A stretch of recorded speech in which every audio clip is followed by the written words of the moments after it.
Sitaram, Sitaram, Sitaram, Sitaram, Sitaram, Sitaram, Sitaram, Sitaram.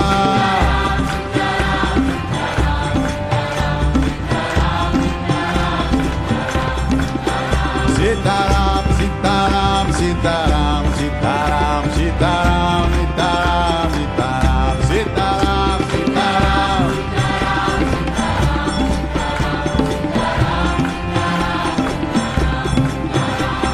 Shri Ram, Jai Ram, Jai Jai Ram, Shri Ram, Jai Ram, Jai Jai Ram.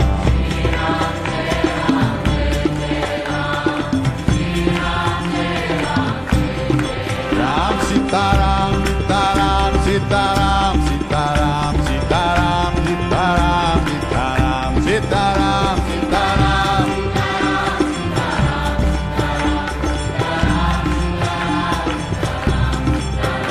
Ram Sitaram, Sitaram, Sitaram, Sitaram, Sitaram, Sitaram, Sitaram, Sitaram.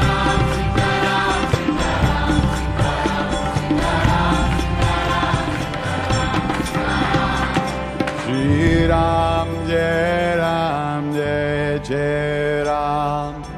Shri Ram, Jai Ram, Jai Jai Ram. Ram, Jai Ram, Jai Jai Ram. Shri Ram, Jai Ram, Jai Jai Ram.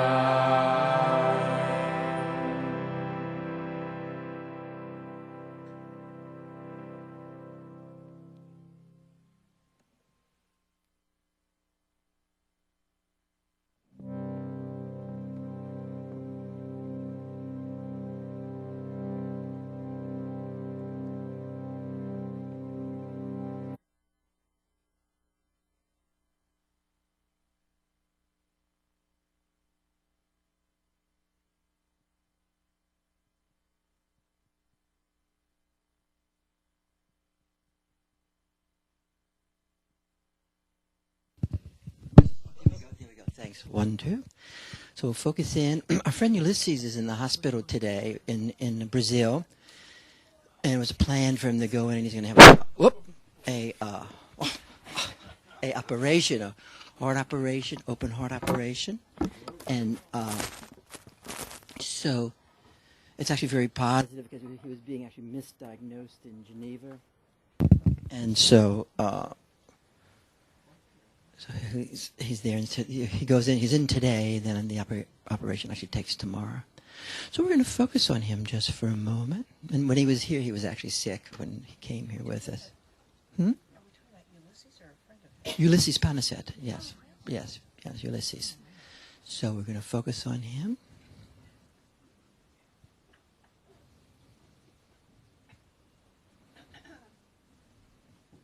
And then we're going to focus also on his lineage.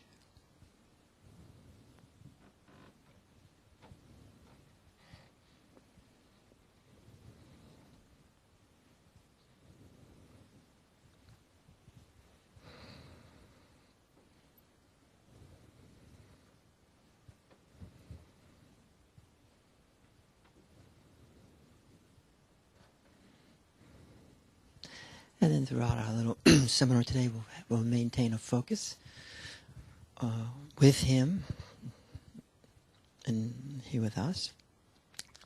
And we can do the same thing tomorrow.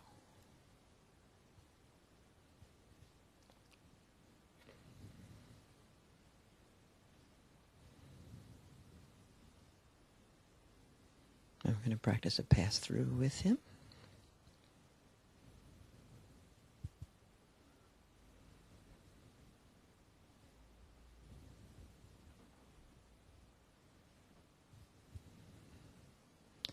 I'm really glad everybody's here. We're going to leave our eyes closed for a while.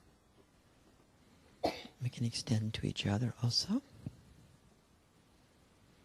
We can extend to the generational field. And we can extend to the great yogis and gurus we've met, like Dr. Yen, João de Deus.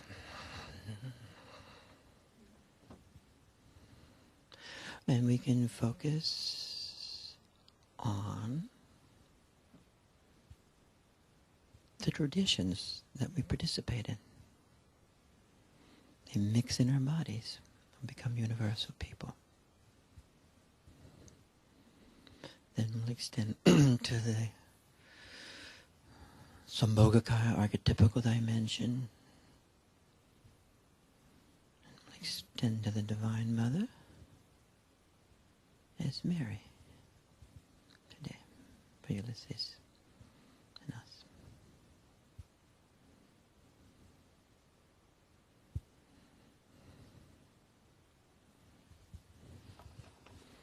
I'm really glad everybody here today.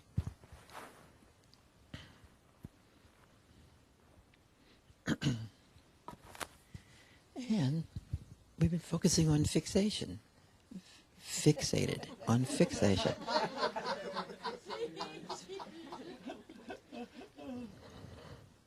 So we're going to go into that a little bit more, and we'll work with each other.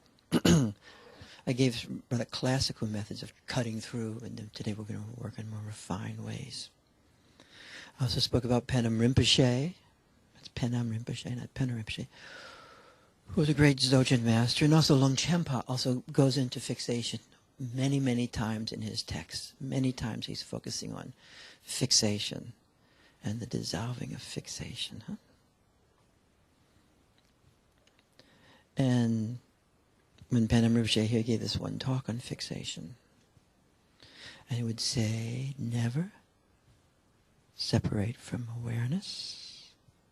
Never separate from awareness. Just know when you're out of awareness. That's the whole deal. Natural liberation is simply being in awareness. Easy path. Never separate from the field of awareness. Being free, to be free, being free. When you and I are in awareness, we're really freer than we're just in the mind.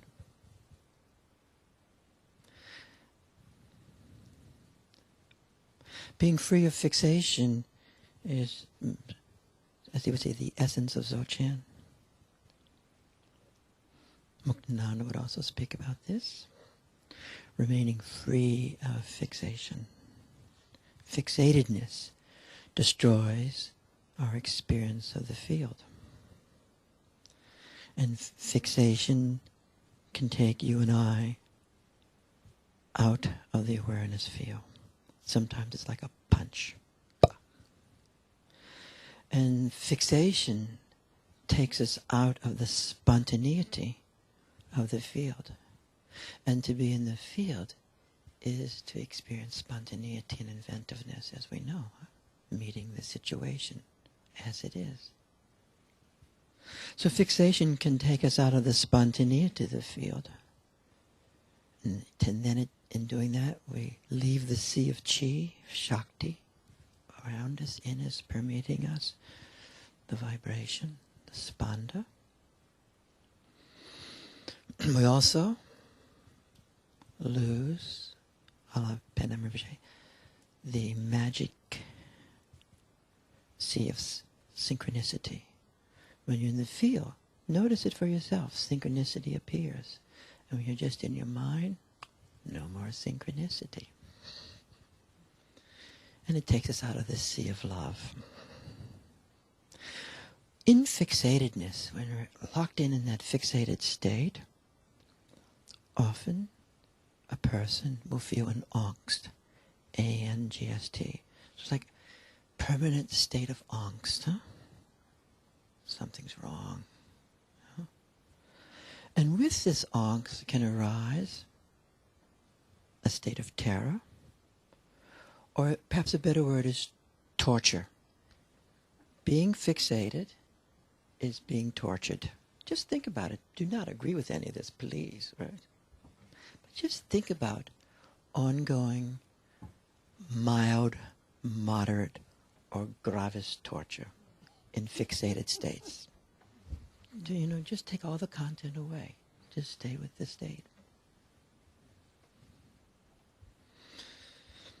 As Pen Rinpoche said that day, you and I will always have problems. Absolutely, I think that's a true statement. We'll always have problems. Okay, there always will be problems. Nam Khe Norbu would always say this too. Every talk, always have problems. There's all these problems. Oh my God. Okay? Relentless surges, because each phase of life has its own set of problems, right? Each developmental phase, as we know, will have its own set of things. Each phase, you know. Wow, I should be glad when I'm no longer 5 years old, right? Oh my God, I'm 16. In Dzogchen, so different problems arise naturally and incessantly. Relentless surges. That's a Langshampa word. Relentless. Sadhana is meeting the relentless surges in spontaneity, as it is. In Dzogchen, fixation is the obscuration. A lot of traditions, there's tons of obscurations. You're always trying to clean everything up. You know? Hiddenness, concealment, the concealment of spaciousness, the disappearance of awareness, the disappearance of space between the thoughts, between sentences, paragraphs, just the disappearance of no space, dense head. We all know that, right? The obscuration of light, disappearance of clarity, and the demeaning of bliss, just bliss leaves, right? And the bliss of beingness itself dissolves. The meeting of the moment dissolves. And in certain ways, the mind cannot solve certain problems that are existential, like indeterminateness. So now we take the next step. Before we do that, we don't want to confuse fixation with devotion. It's the most easiest thing in the world to confuse fixation with devotion. Actually, sometimes they live right next to each other. And a lot of devotion is fixation with a little sheet over it. But it's actually fixated states. Okay? The very indeterminateness of unfolding field of experience. And the word, they often use the word impermanence, but you get used to that word, impermanence. Okay, like one day. But actually, indeterminateness, the undeterminateness of experience is present every day, every moment, ever, ever there. Indeterminateness, the undeterminateness of the unfolding field of experience. We might say that's the arising of Dzogchen, the arising of awareness, and the arising of spontaneity arises out of the indeterminateness of human experience. The unpredictability, the unbound openness. Unbound openness sounds really great, doesn't it? The Dharmakaya, unbound openness. Then suddenly you run into it, and it's stunning, right? Remember, stunning.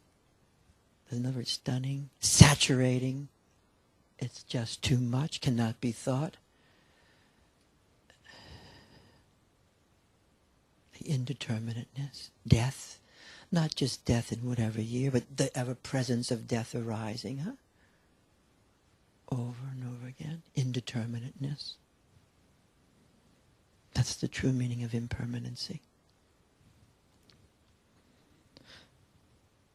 The vast, ever-present indeterminacy of the field can bring forth the spontaneity. So you're in this indeterminate place, you're meeting it as it arises, and you're spontaneous, you're inventive, you're living in potential space.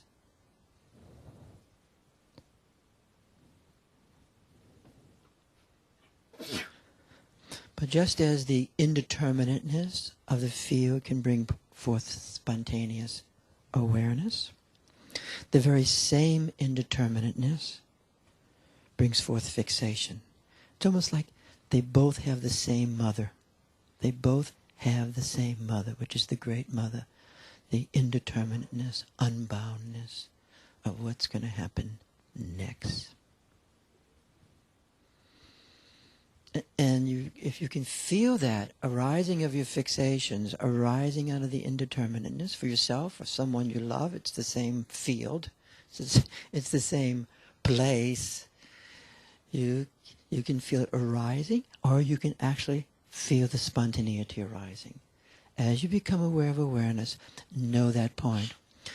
And the prayer of Samattabhadra, it's a little bit. They say it the same thing in another way. As things arise, you go the dark path or the light path. I forget how but there's two paths arising. There's knowing and there's the unknowing path. Both natural, completely natural. Not a bad person, not a bad dog, nothing wrong. You with me? Natural. Both completely natural. Is fixation natural? Yes.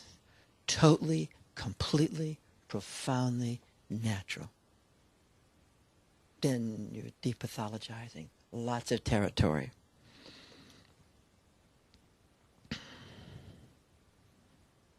Fixation arises out of indeterminacy. Spontaneous creativity arises out of indeterminacy. One of the first awakenings you have as a child is where you start to experience the indeterminacy of forms in your life. You with me? That's the first challenge. Then you start discovering some degree of object constancy, if you're lucky. It doesn't take place by 3 either. You guys follow what I'm saying? And that indeterminacy can influence your object choice profoundly in this world. Profoundly. And you can also influence your mind profoundly. So this is for the Dzogchen's fundamental phenomena. And when you and I are in fixation, it will bring us into mind alone. It brings us into mind alone. Or if you and I are in mind alone, it can easily lead us into fixation. When you and I are in awareness in the field, it brings us into bodhicitta, the great compassion, which is awareness. It brings us into the mahasukha, bliss, innate bliss, sahaj samadhi, and it brings us into jnana, direct perception, right? We don't want to just think this is for, high yogis. As soon as you do that, you're in another boat entirely. You've left the street. You're in another neighborhood. Dhatu A in every situation. Om Ahung Bodhicitta Mahasukha Jnana Dhatu A. Same topic, right? Same exact topic. The experience of primordial awareness, saying it another way, can be overcome by fixation. And rather than fixation being subsumed, consumed into primordial awareness, fixation consumes the experience of primordial awareness. It just disappears.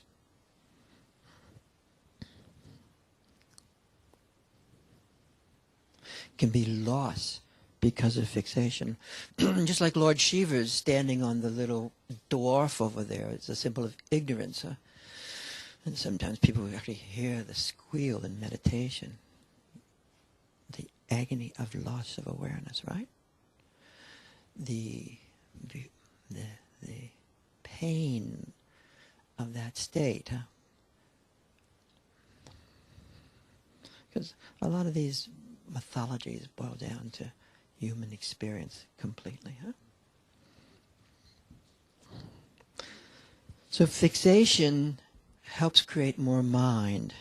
I may have so much mind, but as I get fixated, it gets bigger and bigger and more denser, right? Just like awareness field can become more spherical, S-P-H-E-R-I-C-A-L, whatever. It gets bigger, bigger's better, or the same thing, then the mind takes over completely. This is totally human. This is us.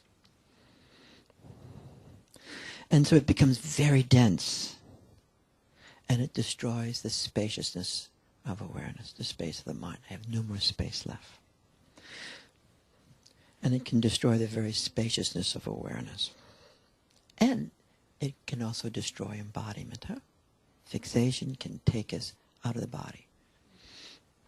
It can help you build a very strong body, but you really might not be in the body. You know, you're not quite inhabiting it. You know, it's a form external to the interior experience. It's a separation. The density of fixatedness impairs problem solving. That's one of the problems with it. When you're really fixed, you don't have presence anymore. You don't have the space of awareness. You can't use all your resources. You're locked. And you and I will always have problems. So, but we do not have to live in fixatedness. And fixation destroys Mahasukha. We'll just pause with that. It destroys the bliss of what's happening now. And actually fixation can put us into waiting for Godot. We're waiting, we were just waiting, right? And then that's going to free us from the fixated state. And a lot of fixated states appear as waiting. A lot of fixated states just appear as waiting. So waiting can be, you feel like you're really waiting for something, but that which is doing the waiting is actually a fixated state. And nothing can happen. Nothing can happen. The dilemma with fixated states, it really forecloses the power of the field to pull, to open, to see, to radiate, to compel. It actually, fixated states seem like desire, but they're actually the mentalization of desire. I'm getting distracted now, off the talk. But actually, the problem with fixated states seems like desire, looks like desire, and yet it's the mentalization of desire. And in the mentalization of desire, the power of desire, which it actually does have, just having the desire itself, can pull a lot of experience towards you, okay? In the mental state, in the fixated state, desire doesn't have her power or his power or its power. Really, you want to think about that, okay? Yes, son? And how do you differentiate those two in yourself? You know, I think that's why you... And also, how do you differentiate devotion with You know, you want to feel it. You want to feel, what does it feel like? So someday you're going to have a great day of devotion. You're going to feel the opening in the devoted state, and you feel light and energy. And some days you're going to feel burdened,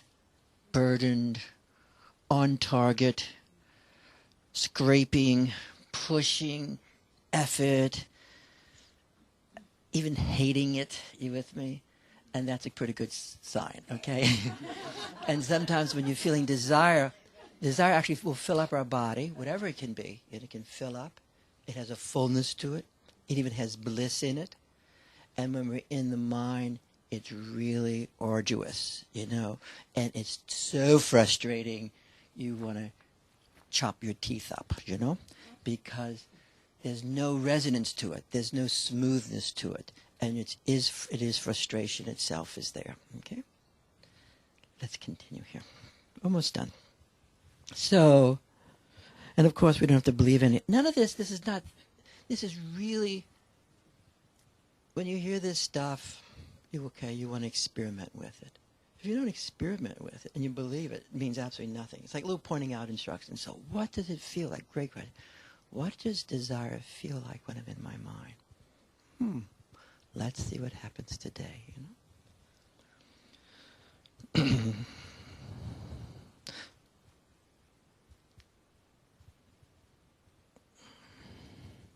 Fixation objectifies you or me and everything and everyone we can know and love. It's the idea of fixate. When we really get fixated, we're objectified. The subjectivity of myself becomes objectified, sort of disappears. I'm in my mind, or subjectivity is limited in my mind, and the subjectivity of the otherness also disappears. For instance, if I look at Skip, and I'm thinking of Skip, and I objectify Skip, we can do that. I'm going to think of him in an objectified way. Think of his form. You can think of his mind, but you start desubjectifying him, and you desubjectify yourself, and you focus simply on a need gratification system. You with me? A marketing system, a utilization system primarily, and fixation will arise, a fixatedness. Now, I'm going to present right next to it another way of understanding the phenomena of objectification, which is another way of speaking about fixatedness. So I'm making a shift, okay? Everybody okay with this? And we all know this stuff anyway, but we're going to... And the view I'm presenting here, we all know it, is back to the nature of being, or the beingness of being itself. Not often thought about, huh? The beingness of my own being. If I can feel the beingness of my own being, and I can feel the beingness of Skip's being, I would not be an objectification. As soon as you feel the beingness of being, objectification disappears. As soon as you feel it. If I can't feel it in myself, if I can feel it in Skip, then I might be able to feel it in myself because I'm feeling it in him. It can open the door in me.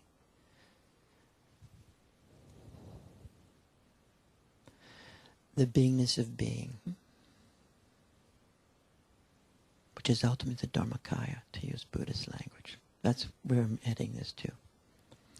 There's a difference, some say, but the difference that I'm going to talk about here between being, the beingness of being, and a being, or the difference between the beingness of being and that being Skip, or that being of Carol, that being of me, is the same difference. It's not a real difference. The difference between Dharmakaya, Sambhogakaya, and Nirmanakaya, because they are different. There's a difference between Dharmakaya, Sambhogakaya, Nirmanakaya. One house, 3 different floors. Okay? There's a difference between the beingness of being and a being. And I think this may be worth your time to hang out with this. There's all these little beings are running around, and then there's the beingness of being. There's a difference there. And to feel that difference is really, really useful. It opens up certain doors that are hard to think, hard to see. Because sometimes you can't see the beingness of being. I see a shirt, I see glasses, I see a beard. I know information about him, he knows about me, he's sitting right there. He looks comfortable. None of that is the beingness of being that I'm experiencing. If I start experiencing the beingness of being, then suddenly that body starts to look profoundly different to me. And all that manifestation feels like radiance to me. I am now in a radiant state as I experience the beingness of being in Skip manifesting itself right now. You guys following this a bit? Let's hang out. So, being itself is not a being. You with me? The Dharmakaya is not Nirmanakaya in a certain way, huh? Dharmakaya can just be there. You can be in Dharmakaya and not experience the Nirmanakaya world, right? There's a difference, but they're completely the same. The beingness of being is not a little being. It's not an entity. Being is not an entity. Skip is actually an entity. You with me? He's an entity.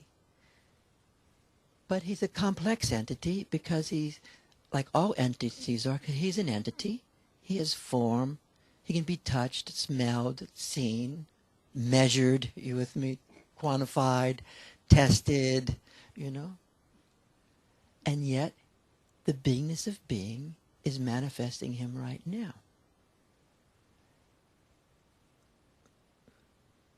And if I feel the beingness of being in myself and in him, at that moment, he will not be objectified in my mind, in my body, and there's more possibility, true possibility, of unmediated direct experience, direct perception, intuition, Mahasukha, Jnana, Dhatu, just as we are plain, ordinary people.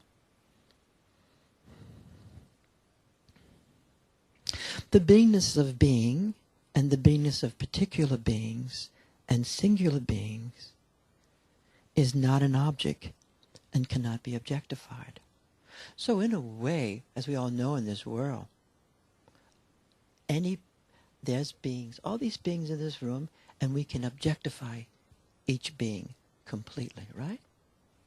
And in doing so, we actually lose our own self. You know? Or we have the possibility, if we experience the beingness of being in ourselves, or the beingness of being in each other, or the beingness of being that we're in, suddenly objectification dissolves. And with that, fixation can dissolve. The problem with fixation is it really makes us an entity, a complete mechanical entity. And it also can make our world a chunk of entities. You guys follow this a bit? Now, this is yogic land, okay?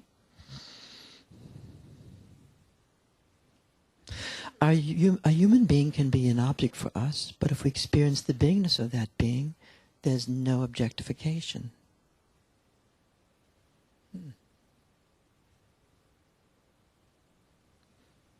There's no objectification, no fixation. If I can stay in the beingness of being, it would really help me not become fixated in whatever's presented to me. If I can stay in the beingness of being, whatever's going down, I do not have to leap into a fixated state. That sounds really useful. What is this beingness of being? What is it? This can also happen in the skillful means of extension and passing through. What? You mean if I'm practicing extension, that can help me experience the beingness of being? And if I can pass through, I get a guarantee that I'm now in the beingness of being? Yep. And that helps me not get located in a particular mind thought, a mind stream at a particular time. This is how the yogis think about it, like Longchenpa, Penam Rinpoche. The beingness of being is sunyata. What? The beingness of being is sunyata. Now, sunyata means different things at different times over different centuries, right? In the early centuries of Buddha, there was no word, being wasn't there. You won't see being there. You will see being in Greek philosophy, which is very close to this talk, the early Greeks. But it only existed 400 years, the true Greek epic, Parmenides, Heraclitus. So the beingness of being is sunyata. What? Openness? Being is openness? Yes, it's not a being. It's not a thing. Okay, it's not a thing. It's hard for me not to think of things. It is emptiness. Yes, the beingness of being is pure emptiness. What? It's nothingness? Yes, the beingness of being is nothingness. How does it create everything if it's nothingness? It is completely potential. It's vast potential. It's pure potential. Does it exist? Oh yes, it exists. But I can't think it. No, you can never think it. How do I know it? By being it. That's the only way I can know it. You can know it by being it, since you actually are the beingness of being who's thinking right now. Do I have to give up my thinking to know it? Yes. Okay. Then, out of the experience, you can then put it to words for yourself and think it in your own way. Have your own metaphors. Sunyata, the beingness of being, manifesting itself as deities, then as us. Sunyata, the beingness of being is spaciousness. Yes, it is simply unbound space. Was it the space like the sky? No, not really, because it's alive. And it's essentially compassion. Compassion.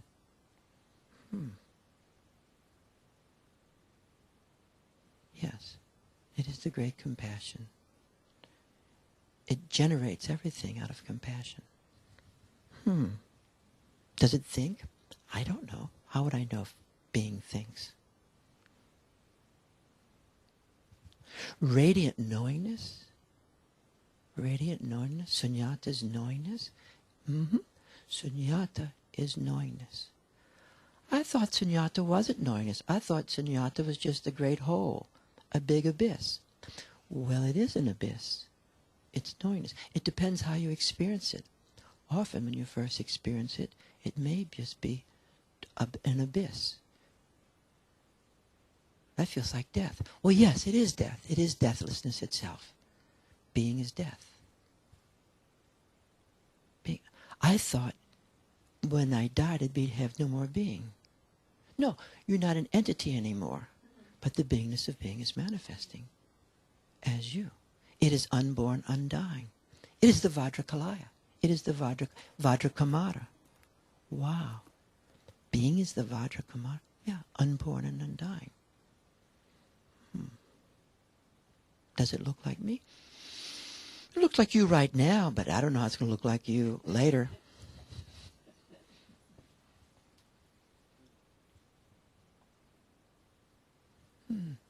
So the beingness of being is the sunyata. Yeah. Is that the Great Mother? Oh, yeah, that's the Great Mother. That's the Dark Mother.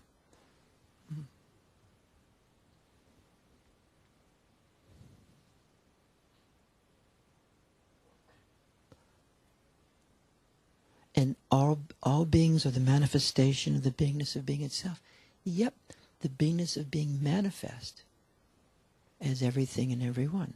That's why there's only one being. There's only one beingness of being. And as you experience that beingness of being in yourself and others, which you can do easily by passing through, you can't just think it, then you will be in oneness and you have the fruit of realization, which is a quality consciousness. What?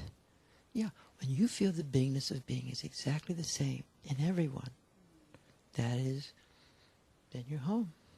You're in realization. Do you have to like them all? No. No. But it is the beingness of being manifesting. And the more that you're in the beingness of being, then you can actually deal with all of them better, Qigong masters know that. You can work it.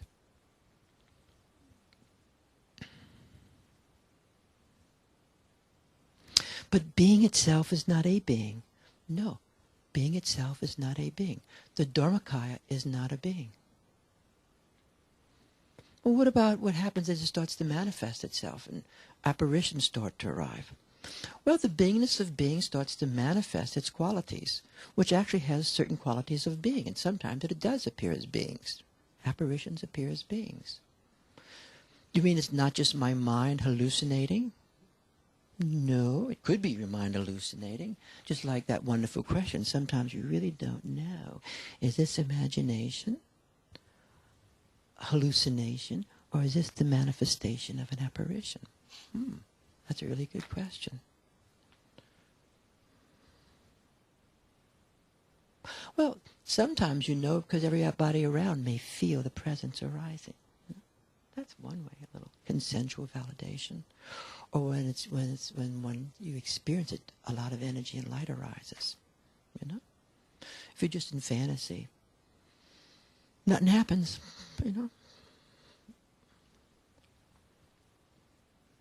So being is the Dharmakaya. being is not something. It's nothing, yes.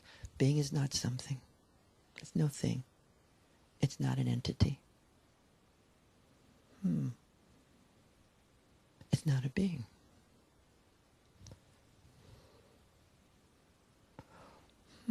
This is very puzzling right now.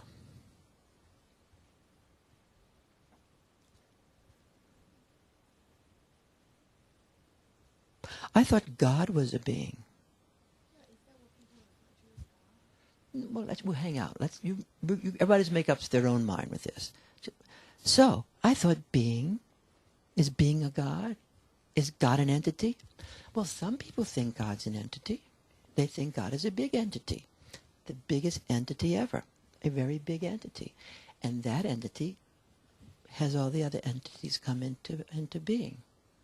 And then some people think that God is not an entity. God is being itself. Now, if God is being itself, then I'm God in a certain way. Yeah, that's true.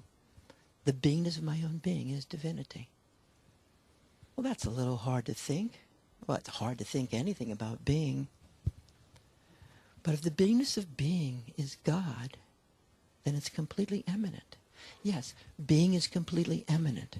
It is. I thought being was transcendent. No, being you can't. Being transcends nothing. Being is profound eminence. Everything is in the sea of eminence. I thought God was way out there. Some people do. They think he's the holy other. That's a very famous phrase. But in these traditions, God is the beingness of being itself. And it's completely immanent. Completely permeates everything, pervasive. So God's not an entity. Now wait a minute, I'm starting to think that maybe I'm not an entity. And even Skip's not an entity. Well, that's some truth to that. Because in fact, the entity of Skip will leave at a certain time and disappear. Skip as entity is going to disintegrate. Well, that doesn't sound very good, you know? But if Skip thinks he's only an entity, Skip is up Schitt's Creek, okay? Have a little plaque to Skip. Are you with me? But if Skip begins to experience that he's the beingness of being, then suddenly Skip is free. He becomes a free being at that moment. And the indeterminacy is liberation itself, potential space itself. And so at the moment of disintegrating,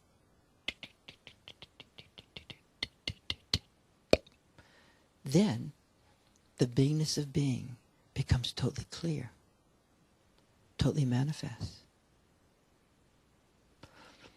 Well, there's something else here. He is an entity no longer, and he's the beingness of being, and yet there's something else going on here. I have a feeling there's something missing at this moment. Why, yes, there's something that the beingness of being, any being, has traces. Yeah, traces. And these traces are very, very real. So the beingness of being that is Skip, as Skip disintegrates, there'll be traces there. And that traces the yogis call the alaya. You with me? Wow, now wait a minute here. This seems like you have the beingness of being in something else that's not the beingness of beings here. But this is a very refined question at this moment. Because the beingness of being, the alaya, is the beingness of being. You mean the Dharmakaya and Nirmanakaya are that close? Yeah. Certain aspects of the Nirmanakaya drop away. But what remains is the traces. Infinite traces. So really and truly, entities are divine. Yeah, they are divine. Skip as an entity is divinity. As much as anybody else. I don't know if this is a good idea or not, you know? This sort of really levels out things enormously, doesn't it? There's not much hierarchy. That's true. That is really, really true.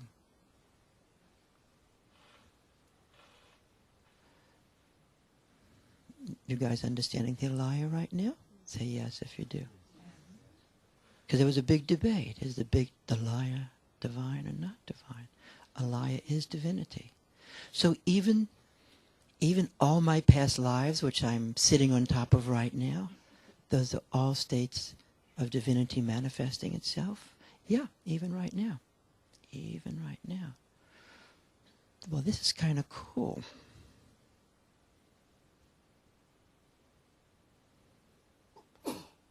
Why would one want to access the Dharmakaya? Why would one want to access the indeterminate dimension? Well, I guess if you're a gambler, you sure would like to access that dimension. Or if you're a healer, or a wannabe healer, like us, if you're a healer, then the real healers, they access Nirmanakaya, Sambhogakaya, and Dharmakaya. Oh, that's why it's so great to be around a real healer. You just around a real healer, and the indeterminacy is totally permeating everything. Well, is it like causality? Is the healer doing a little causal deal? Not really. But the healer understands the power of indeterminacy in reorganizing what seems to be determinate completely. Wow. So that's what it is to be a real yogi? Yeah. Real yogis have the beingness of being with them. And the beingness of being is in and of itself indeterminate, even though it's manifesting me in a very determinate way at this moment. You guys following this discussion right now? Dharmakaya becoming clearer? It's almost done.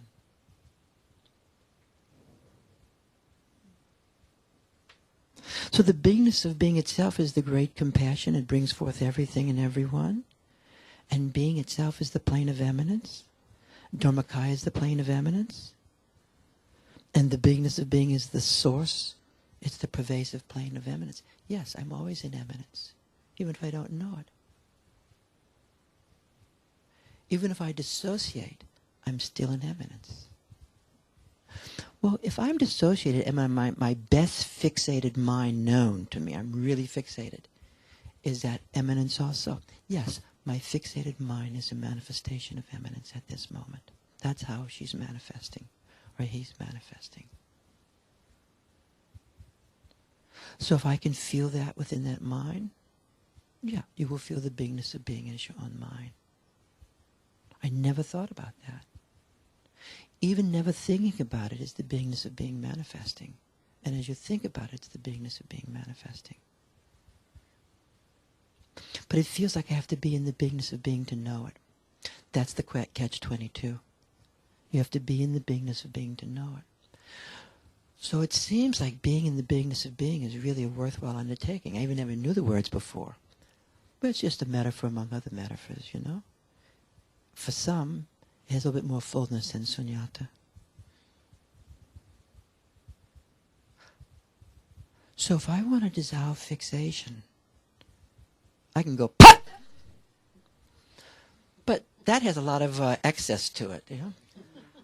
I can do that, and I can be following a tradition. But actually, in a contemporary time, I might want to just experience the beingness of being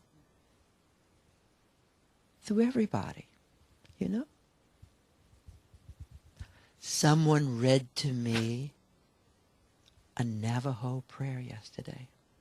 Wonderful person. Okay. Navajo prayer, there was a recent one. And it says the lone wolf is gone. It's because the wolf is very important. So the Navajo, you know the prayer? So I will try and get it from him. And it says, the day of the lone wolf is gone. You're in the river with all the other creatures. Hope, it's a Hopi prayer. It's so great, you know? And it fits with this phenomena of what sadhana is today. So if you like shotting pot, you can. But understanding as the beingness of being, which everyone has, is really the simple way of liberating our mind from fixation. Say yes if this is somewhat daunting. Yes. So almost done. Okay? Then we'll practice this type of practice, which we already know. So the sea of being is the Vajrakalaya. Yes, the Vajrakamara. Unborn, undying, pervasive. It feels like it's really close. It is completely close, and actually it's my hand. It is my hand. It is my hand. It's not within my hand. It is my hand. It is my hand. It's manifesting as my hand. It is my hand. And it's my head. If I can feel that, I am really, just feel the flesh in yourself right now. Feel the field. There's a lot of field there. Feel the field in your flesh, in your mind, in your thoughts, in your cynicism, in your doubt. Just feel it there.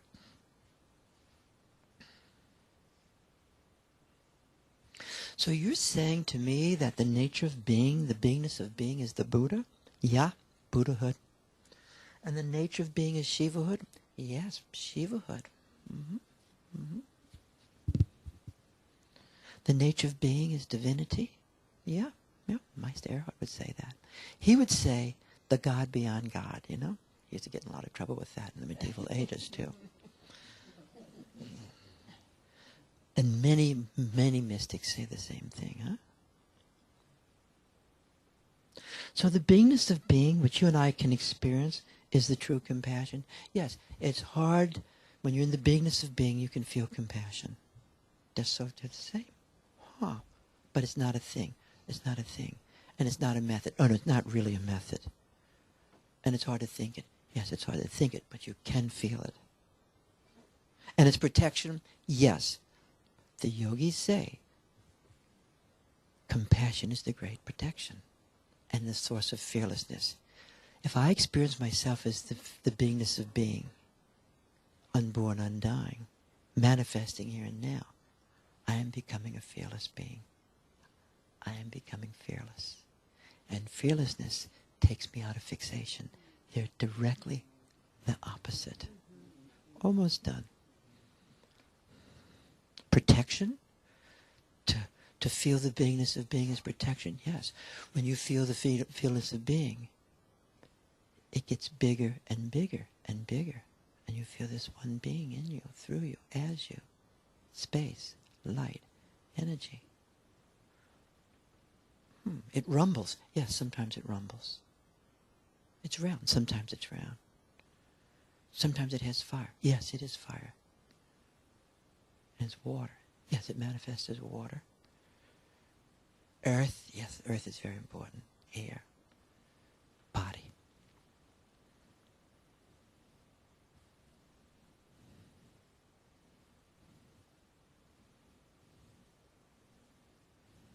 So,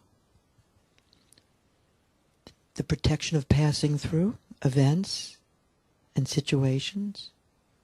If I'm in the beingness of being, I can pass through events and situations. Yes, you can pass through events and situations, and your essence will be undamaged. You will not be damaged. Psychically, you will not be damaged. You mean psyche and the beingness of being are close? Yes, psyche and the beingness of being are completely close. Psyche is a symbolic manifestation of the beingness of being, and mind is an ideation or an affective and manifestation of the beingness of being. This feels like it's the play of consciousness to me. I think I've heard about this. Yes.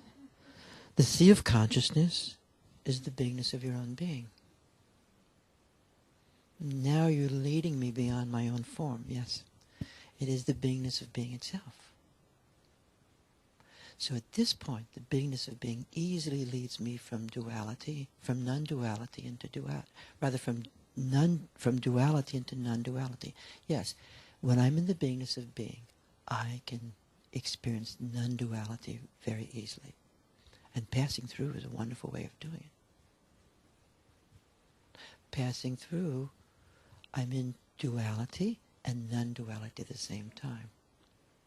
I thought you could only be in non-duality in Dharmakaya if nothing else was alive, like end of world. No, quite the opposite.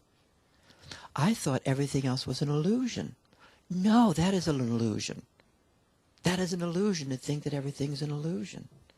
It's really an unhappy illusion. It's an illusion of traditions. I think its time is numbered. I think its days are numbered. The illusion, because it's found in mostly every religion. What happens to religion? I don't know. I wish everybody luck. I'm serious. I don't know. But I do know it's an illusion if you understand the nature of the beingness of being manifesting beings. And it invalidates the beingness of being as a person. It invalidates. It takes away the reality, the validity of the experience. That's right. Don't trust experience. Experience doesn't count. Okay. I think I'm going to trust experience. Is the Dharmakaya an experience? Yes, the Dharmakaya is a profound experience. Is Sambhogakaya apparitions? Yes, fantastic. And is earth an experience? Yes, it is the vehicle of divinity. Why did they describe it as a palace in charnel grounds? Because that's how it appears to them. It appears that way to me also. It's a palace, and it's also charnel grounds. It's filled with horrors, and it's also totally beautiful. Sounds like I have to hold both to really see it as a vehicle of divinity. Yes, you have to hold the whole thing for it to be the vehicle that it is. You can pass through experiences? Yeah, I can pass through experiences. You can pass through experiences too. Can I pass through situations? Yes, if you're in the beingness of being and you're somewhat a little practiced, you can pass through all sorts of events and experiences in a non-dissociative manner. Well, how I often try to go through difficult experiences through dissociation was my favorite operation. Well, it's a very, very good one. It really works, except you just can't get out of it, and then it becomes addictive. You with me? So this is another way of doing it.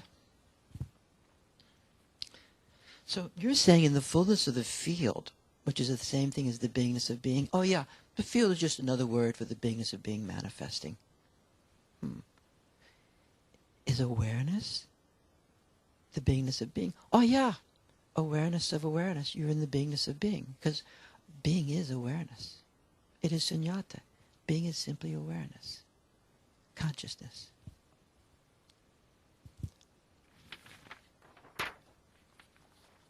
Maybe that's enough for right now. We're going to pause for a minute. And then we're going to pair up, okay? So you guys wouldn't mind. But stay in your awareness state. Don't leave awareness. Let's pair up now for a little bit. We're working on dissolving fixations. I'm going to tell you something else too. And that is, a very fortunate person, as most of you guys are, because you meet a lot of wonderful people in this business that we have, right? Whether you're a hatha yoga teacher or a psychotherapist. And very, very, very highly sensitive people come to you. You with me? That means... ran out of this. Here we go. Because a lot of people come who have been in touch with the beingness of being. Let me just stay another moment, okay? Let's stay focused, guys. A lot of people come who are in touch with the beingness of being and they can't hold it. And they have a lot of intuition or direct perception. But their cultures can't hold it. You with me? Why don't you guys pay attention just for a second, okay? So their cultures can't hold it. And they can't hold it. You with me? And so all that awareness gets located in their mind. When you have a big psyche getting caught in a person's mind, that will lead you to a fucked up situation, okay?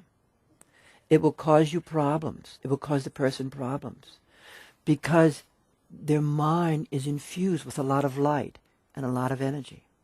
So instead of sometimes just hearing a song, I hear a song, it goes through me and that person may be totally captured by that song forever. It goes around and around, you with me?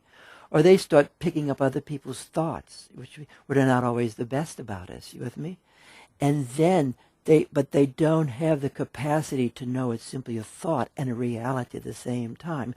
So they start configuring it and reifying it, and it really locates such people in highly paranoid states.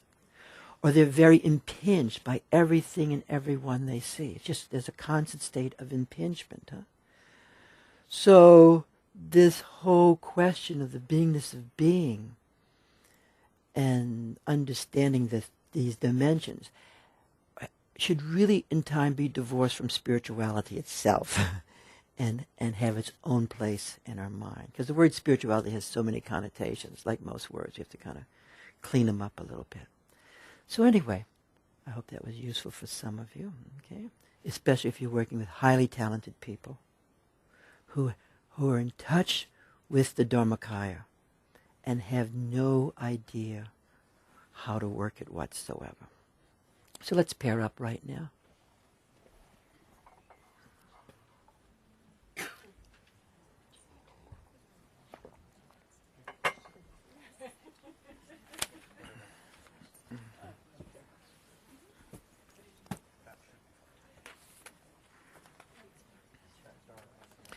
There are actually certain people who go psychotic because of this, okay?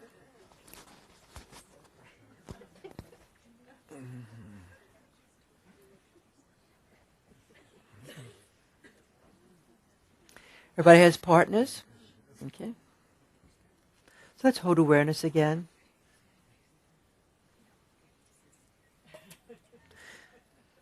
Now, if you're very concrete operational, and only so, you should leave this place and go study cognitive behavioral therapy. It is very useful. It's extremely useful.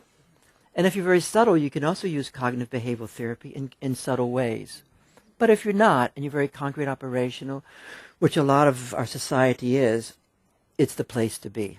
Okay? So having said that, let's hold awareness here, okay? And new people should be working with older people, okay?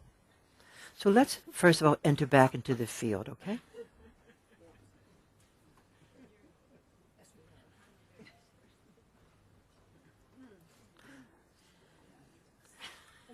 Okay. If you actually do this, it can help you enormously with fixation.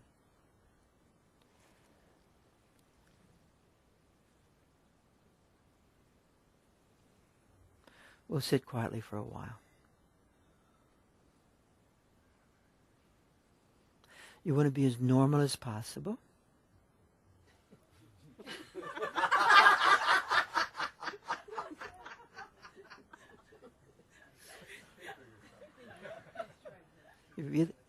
If you want to do this with a normal form, because that's how fixation is going to appear to you. And then you'll either be shifting into trance states and you have some peace for a few minutes. And then you go back into your ordinary mind and you're fixated once again.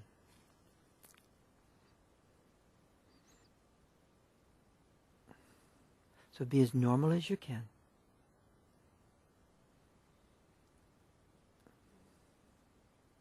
And then let yourself enter into awareness.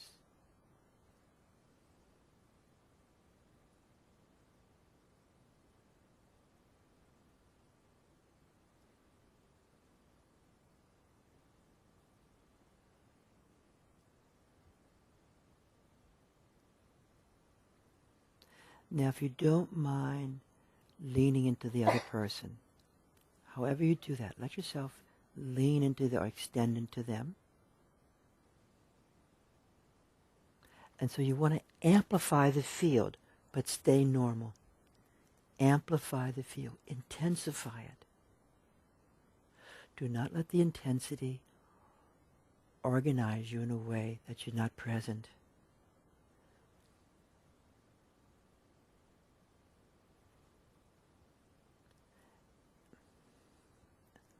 Let's intensify it some more. Staying in your body. Now, let's extend the field all the way down into the sexual center, into the earth, and into the perineum. You have to do a little preparation, you know. If you don't do a little preparation and you just try these subtle things, you're not there. There's no there. You're using a technique, but there's no one home. It won't work. It just is not going to work.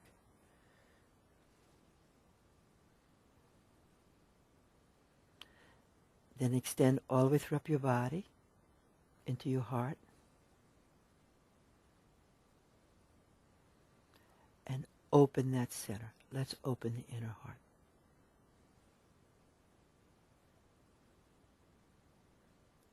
Then up to the throat. Open the throat. You may feel the breeze moving around. If things are activated, you might feel... Say yes if you feel the breeze. It lets me know what's going on here, okay? That means we're alive, okay? And it's operating. Apparatio. And then you go to the palate of your mouth and open that. And then you go into the forehead.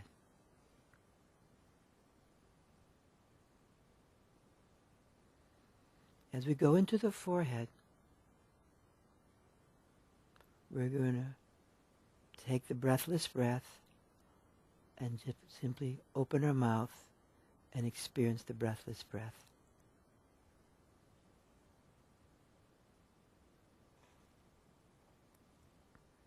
Into the person in front of you, and you both will experience that. If the breeze is really moving through the room right now, which is a really nice indicator, makes me happy. Now take the breathless breath and pull it up inside your forehead.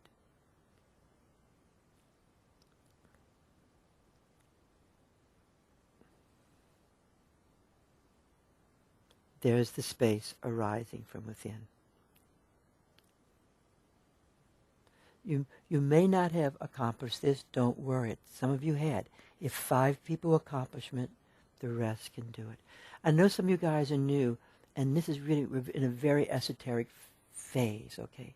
But the confidence I have is because we have so many talented people here who have this skill, that if you're coming in, you will have it also through the field. It will come from within you in time, not a long time.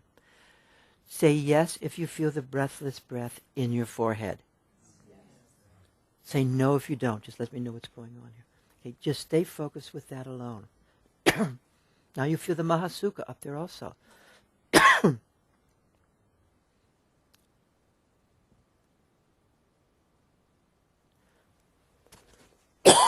This alone is more than enough. This alone is more than enough, okay? And if you have a companion who's feeling it with you, it is more than enough.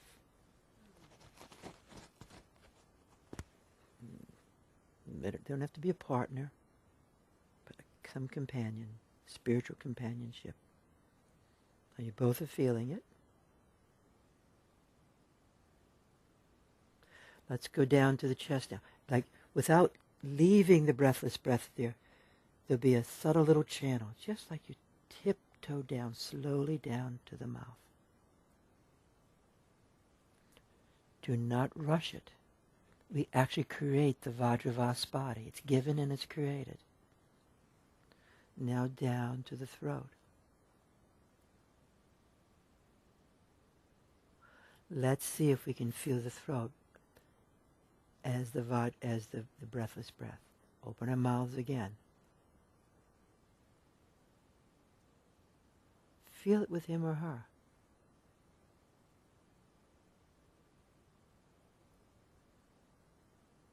Then go down to the heart. And let yourself extend the breathless breath through the person you're with.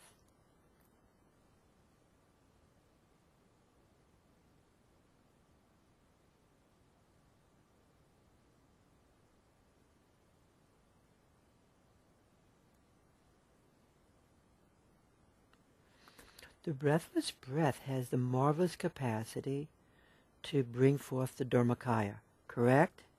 Yes. Okay. It brings forth the beingness of being.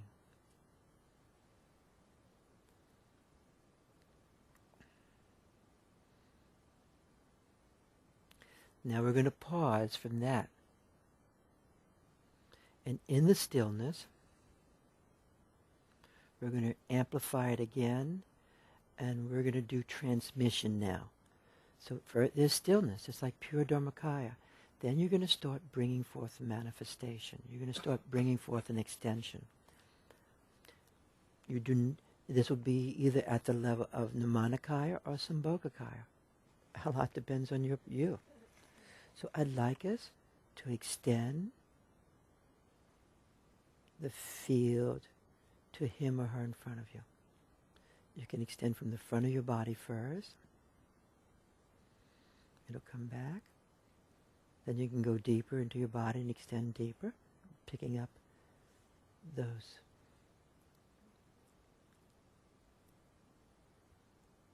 And then go all the way back again and extend again.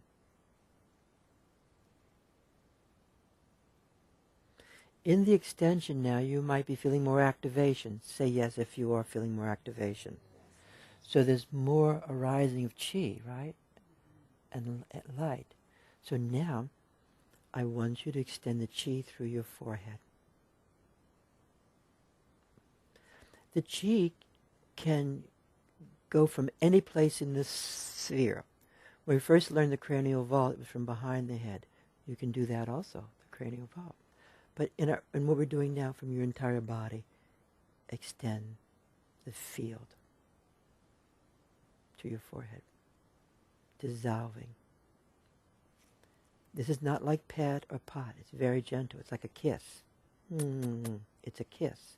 This is not violent. It's a kiss.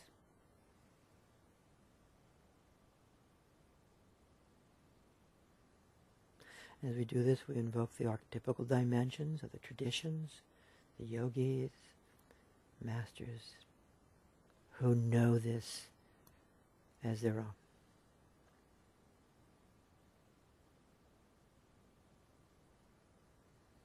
Then practice just extending this through different parts of your body, any place you want.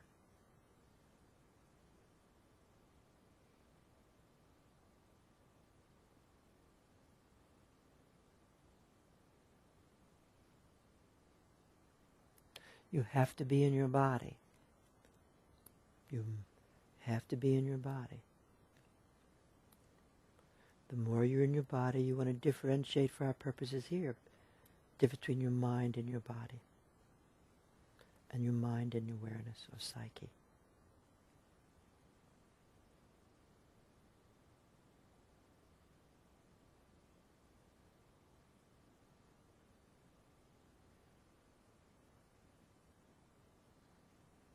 It's like touching every part of your interior lightly with the light of your own awareness.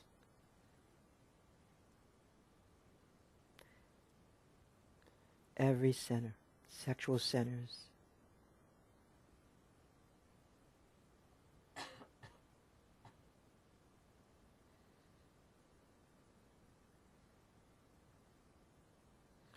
Now, I bet you're in the beingness of being right now.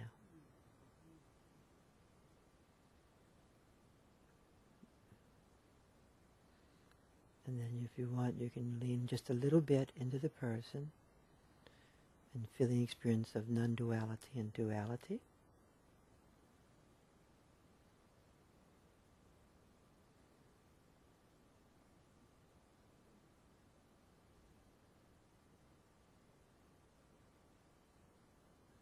You can dissolve all thoughts directly through the extension. from the sphere, S-P-H-E-R-E, which is around your whole body and in you. Or sometimes you can also practice bringing that space out of the mind a little deeper into your body. Bringing it into your heart.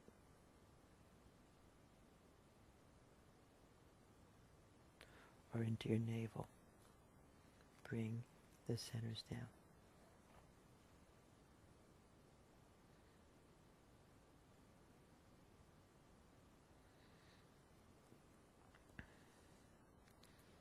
Now for a moment, we're pausing. Very refined right now. I'd like you to extend your awareness to memory. You do not have to know where memory's at exactly. Just extend it to memory. Just have the felt intention, not mental intention, that won't do it, of extending it to memory. Even a particular, where they say the word, a particular memory may arise to you. You extend it to that which stands behind that image. The image is not memory itself. It's a product of memory. You go a step further.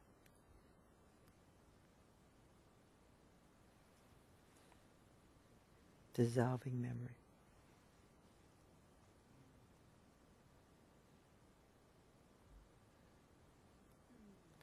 At this point, then, there may be a lot of space as the beingness of being is uncapsulated.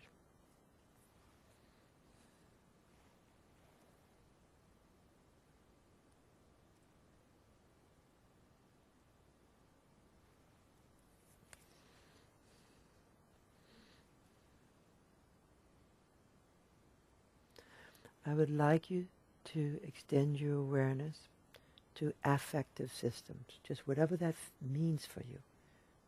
You might feel an affect arise, but beyond the affect is where it arises from. Extend that. This is not foreclosure, it is not repression, but it is a dissolving function.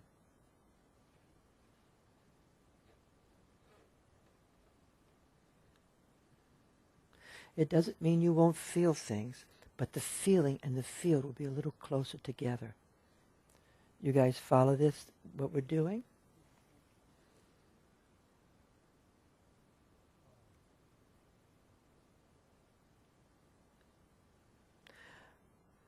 I would like you now to focus on sensation and dissolve whatever sensation you're feeling, good, bad, indifferent. It could be delicious sensation. Go beyond this, right behind it, wherever it's, and dissolve that.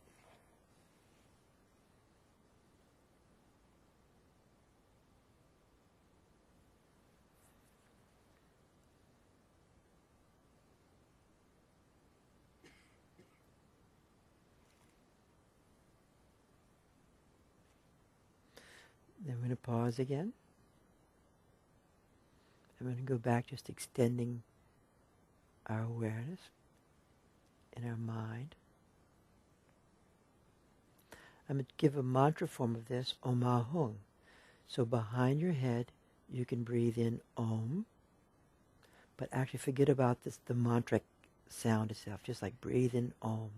You're going very subtle. We're not saying Om. You're not even hearing Om. You're breathing Om in the back of your head to your forehead. Then you pull it back to the back of your head. The Namke Normal method. And then you breathe Ah through your throat, from way in the back behind your head, not on the cranial vault, just back in the sky behind you, placed by it. Pull it through the throat. Ah. All the way out. Pull it all the way back in. And then hum, hum. I'm not using hung. You can use hung, but hum. It's a little gentle. H-U-M, hum. And you breathe that all the way through. And all the way back. From the back to the front, you can go to the doorway under the breast. And then you can do all of them again at the same time. We'll just do it silently. Om Aham.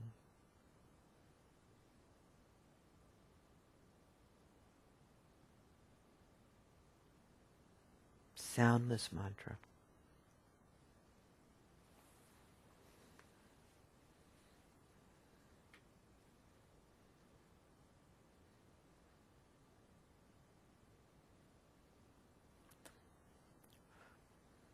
In this method, which is different than a cognitive behavioral method, you do not deal with the mind directly, okay?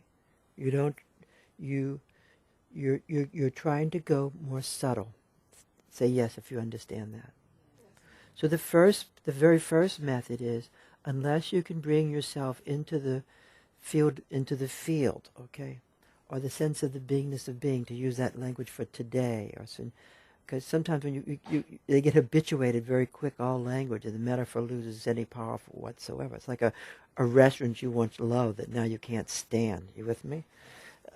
So the first is you really have to activate yourself, but not too activated.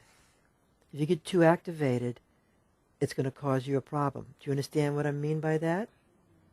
So you're activated just enough through your whole body, pervasive body. Then you can use the breathless breath. We're going to go through it. You do the breathless breath regularly. And if you're doing it with another person, it's really useful. Or a pet, or a symbol even. You with me? What you don't want to do is let your mind wrap you. That's why having something otherness helps us do this. The lone wolf, as the Hopi thinks, is not the route. So now, do the breathless breath, and you go, when you feel that, which everybody can do here for the most part, you then pull it up into, right at the very center, the cranial vault, like above your ears, you do a little pointy thing, is right in the very center. I'm sure there's some important part of the brain there, A little person sitting inside, pressing all the buttons, the homunculus, right? So let yourself do the breathless breath up in there.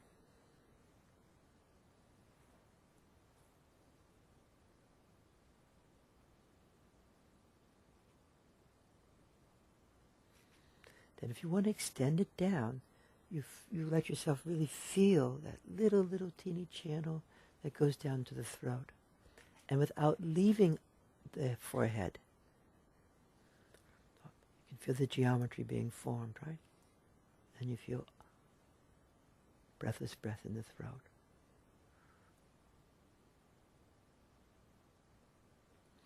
Sometimes it's up here, and sometimes it's that little hole right there, where they do trachs, right here. Then you feel the little stream go all the way down to that place in the chest, the little sacred doorway, and you bring it down, and the breathless breath there.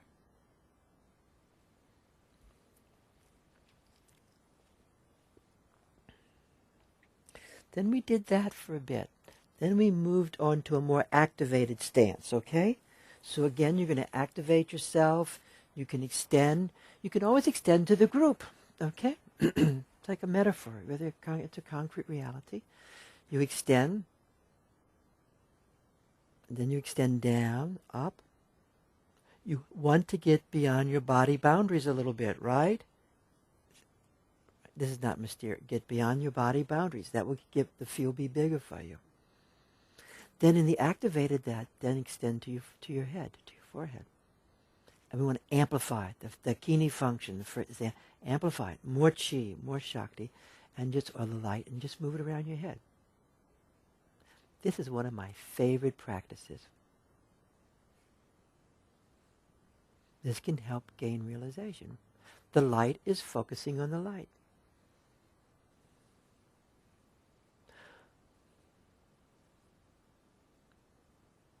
Then you go through the rest of your body without it being obsessional. You go just to a favorite part. Plop around.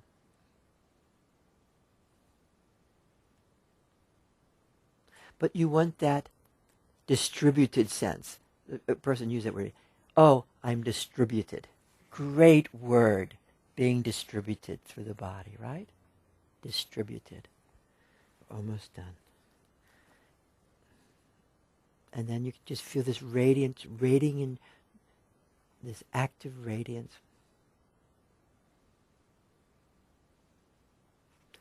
With gaining clarity.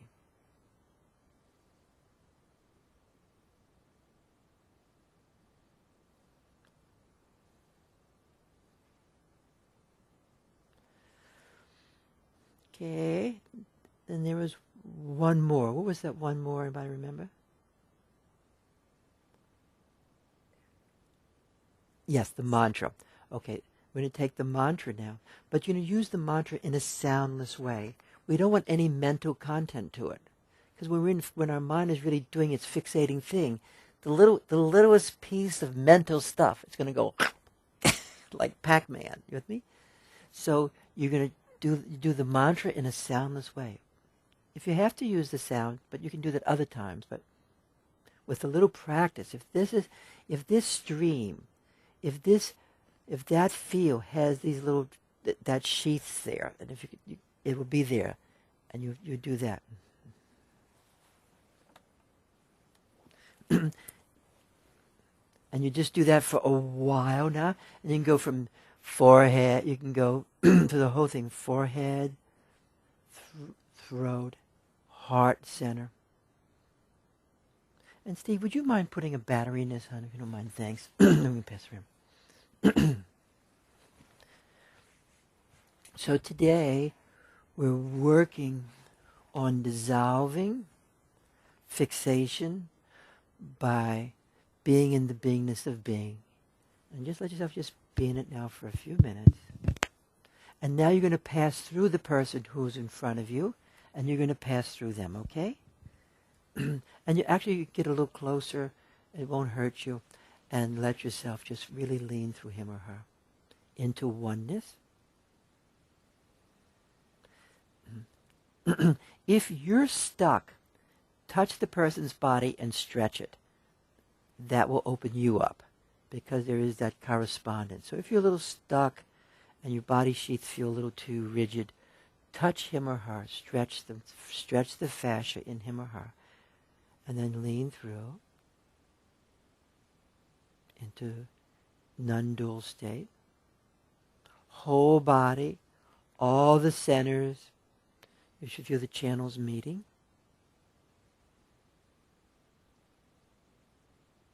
You should feel the Mahasukha arising.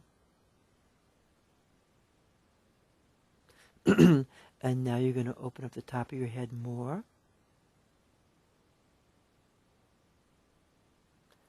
Up as the nodal line goes up. And you're going to do the breathless breath above the person's head, opening it for them.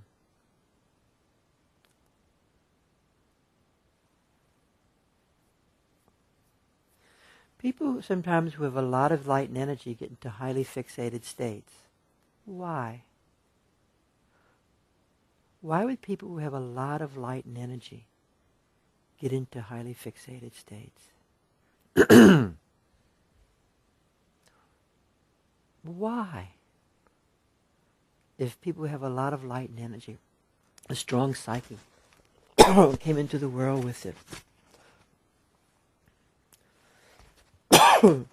Because all that light energy is going into their mind.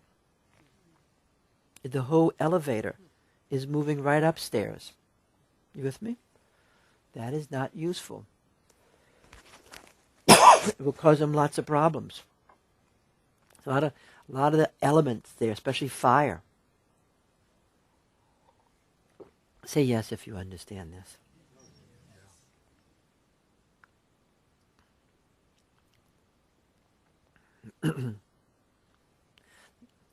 This is not for every fixated situation. You with me? Because people may not have the capacity, but those who do have the capacity will be very subtle, and their very subtleness can lead them into fixated states. A-okay? You guys understand this? Make sense? Okay, we're going to pause for a minute, and then we'll all come back here. So I'd like everybody to practice these and notice how passing through really makes such a direct difference. Isn't it amazing? So now you're in oneness. So let's pass through the whole group now. Let's Mahamudra. Yana Mudra is a person. Rather, Karma Mudra is a person. Yana Mudra is one of the deities. So we would do a deity first.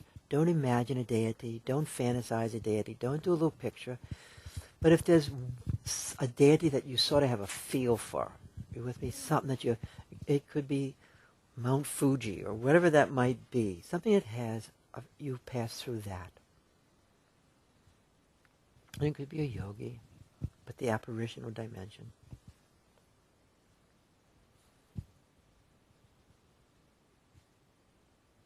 Now, pass to the person in front of you again.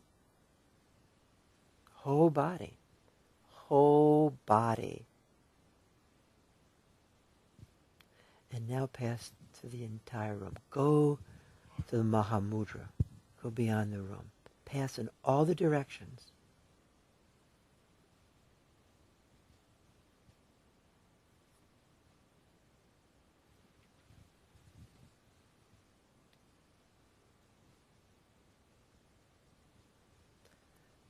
I'm going to do one more thing.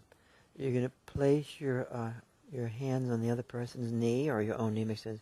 And I want you to go into the lion pose just a little bit. You're going to arch that lower back. Feel that angle. You want to really connect from your lower body, okay?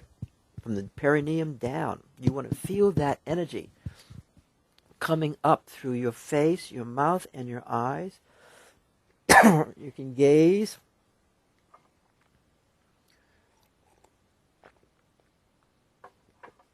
That is the most energetic way also of cutting through and dissolving fixated states. You with me? And finally, if you want, you stick your tongue out like a dakini, stretch it out, and you will feel the energy really getting hyped up.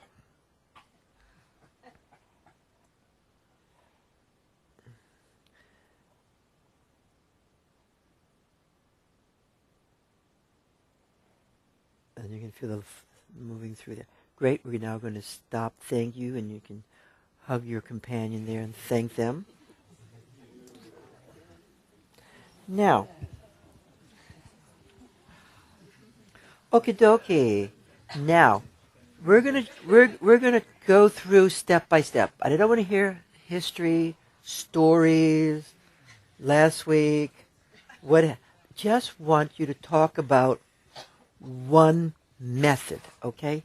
I'm going to start this person here, but briefly, we just want to hear as we gain skill with method, okay? But method without being awareness means nothing. We're all going to sit up straight and not lie down and go to sleep, okay? We can do this. Maybe I should do it. So let's stay in awareness, okay? If you want to be here, be here.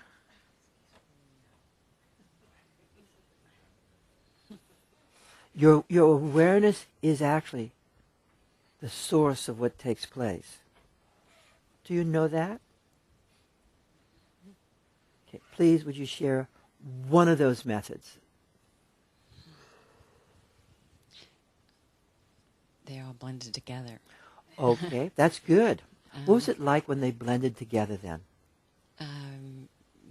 Stillness and yet tendrils arising and streams flowing and liquid, very liquid, very spacious, very radiant, blissful. Did you feel the non-dualness? Yes. What was that like, feeling non-dualness? It was, there's a formlessness to it and yet a complete presence. Yes, that's a beautiful way. It is formless, there's no form, being has no form, and yet there's a presence. Thank you. Next person, just briefly, what was, maybe choosing one if you can? I had the same experience as Jan, in the sense that they were all together, and yet there's such a subtle little difference as we passed through each of them. And there was the oneness of all of it, and then there was the same, the dual and the non-dual. And I'm going to speak just briefly about the mantra and the non-saying, the silent mantra. Within the silence and stillness, there is the subtlest movement. Good phrase. That just seemed to encompass not just the two of us, but the entire room, and even the universe in some sense. I mean, it was just, we were both present. We were dual. We were non-dual. The mantra was non-dual and dual at the same time, and very, very subtle within the stillness. Great. Thank you so much. That word movement actually helps undo our fixation, because it gets very, very locked. Yes, just briefly choose one of them if you can, if you don't mind. So, similar at this point, they've all sort of blended together.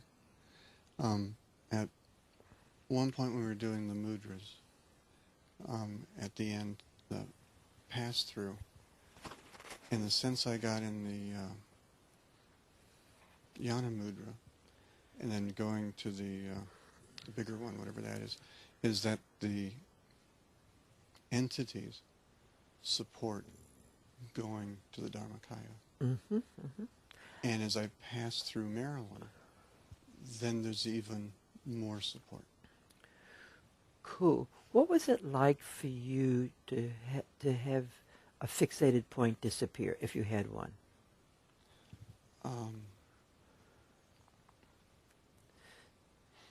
Did you feel the breath within your head upstairs? Yes. What was that like?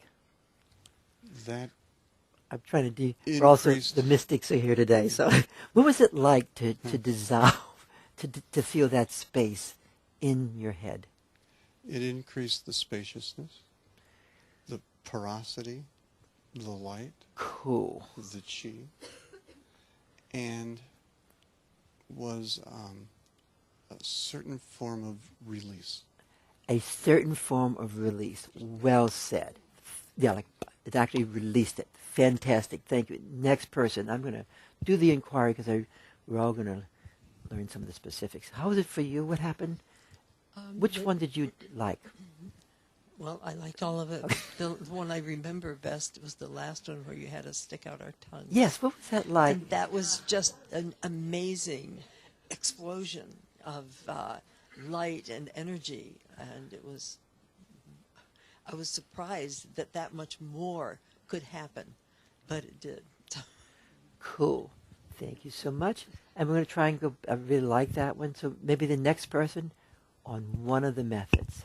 We could all go, I'm really happy everybody's in everything, but just one of the methods, please. I was very aware of the dual, non-dual blend, really, of focusing on the energy in one part of the body, say just all the way. And that's a very dualistic thing because it's one thing. That's but right. As you're focusing in it, it becomes non-dual. Perfecto mundo. Great. Perfect, perfect, perfect, perfect. Some of you guys leave just one brief announcement.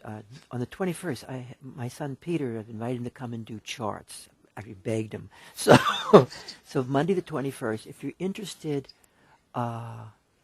email me and I'll forward it to him, or call me and I'll forward your number to him. Thanks. Yes. I'll send an email note out to you. Yes. Yes, Heidi. Good to see you.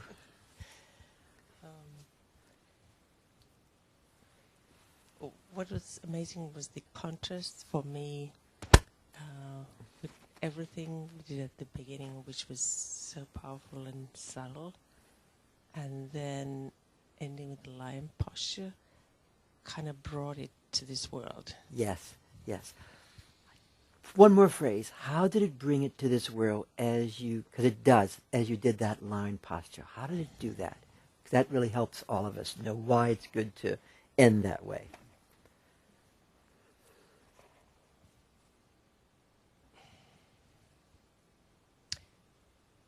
I don't really know, but it gave me the kind of sensation that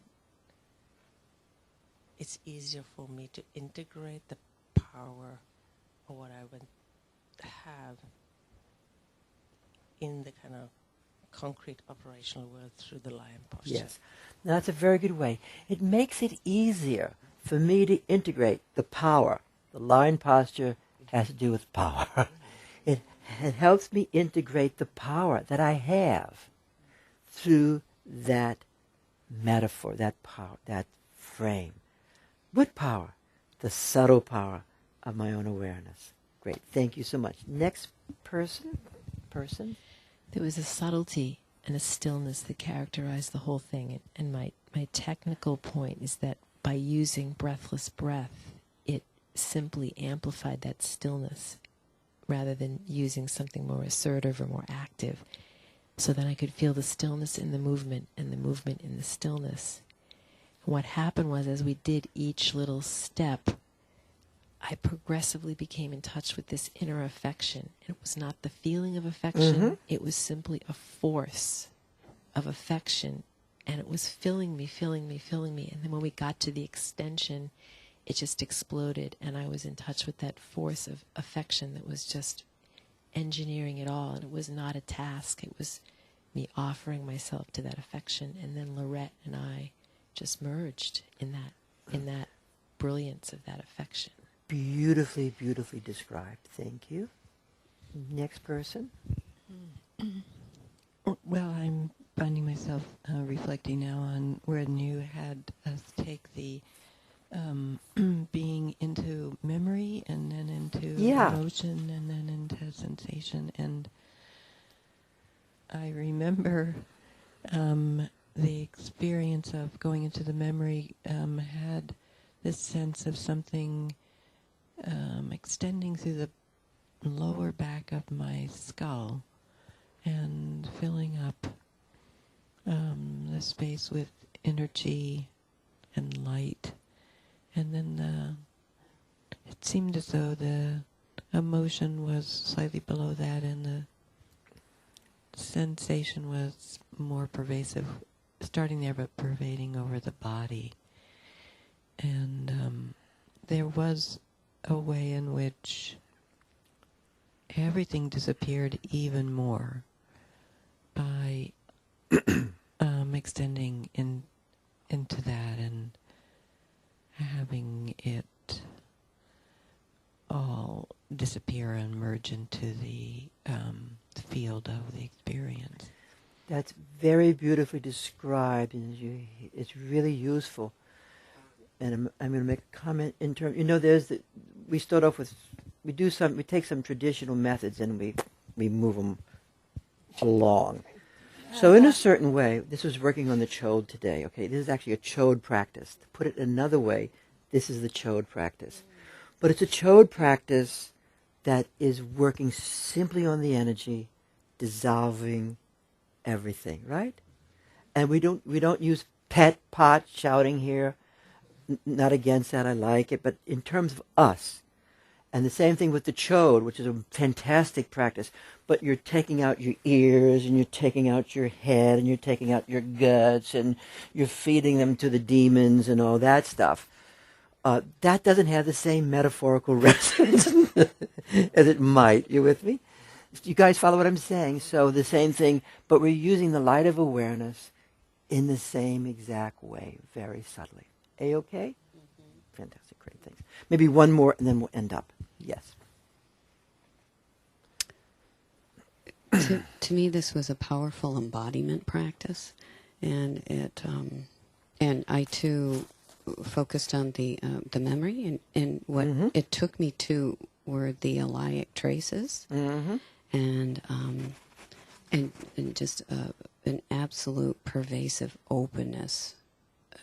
Almost like a falling backward ended up taking place. It's like a falling backward and yet an opening and an embodiment that happened all at once. That's very beautiful. As we all know, that falling backward is sometimes the deepening of the doorway into the Dharmakaya. We'll just feel this like, it's like in the movies where they go off the building, and you just got to go with it, but totally cool.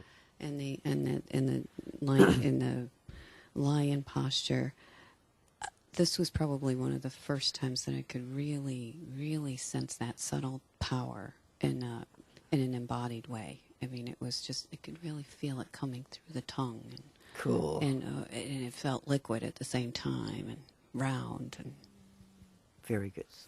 Very beautiful description. Thank you. Next person. Well, the piece that I had to add is, because I was also focused on the memory piece, is the memory of sensation was challenging to release until we went into the Mahamudra extension. And then it was, as I would say, more it had more spaciousness to metabolize into the oneness. And then I felt totally free of that. Beautifully described. Great.